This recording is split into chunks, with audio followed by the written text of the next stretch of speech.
পুরুষ হয়ে জন্ম নেওয়াটাই আমার আজন্মের পাপ ছিল। তবে এই দেশে আমার মতো পাপীর সংখ্যা হাজারে হাজারে, লাখে লাখে। এরা সবাই মানব সন্তান হয়ে জন্মাইছে ঠিকই, কেউ পুরুষ হয়ে উঠতে পারে নাই। আর পুরুষ হয়ে না ওঠার যন্ত্রণা যে কত কঠিন, কত ভয়াবহ, প্রতিনিয়ত হারে হারে টের পাই। কারণ পুরুষের সাফল্যের ভাগ সবাই নিল, ব্যর্থতার ভাগ তো কেউ নিতে চায় না। কারণ সবাই মনে করে পুরুষ জন্মগ্রহণ করছে পরিবারের অন্যান্য সদস্যদের চাহিদা মেটানোর জন্য। অনেকে ভুলেই যায় পুরুষ নামক মানুষটার মধ্যেও একটা মন আছে, একটা হৃদয় আছে, হৃৎপিণ্ড নামক একটা বস্তু আছে।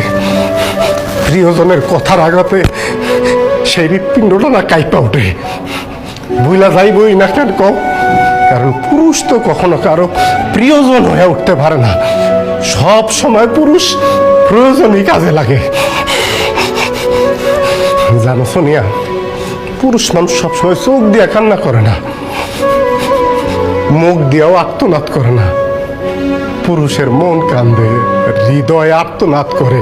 পুরুষ আবার সেই আর্তনাদ বুকের মধ্যেই চাপ দিয়ে ধরে রাখে, যাতে প্রিয়জনরা না শুনতে পারে। যদি কষ্ট পায়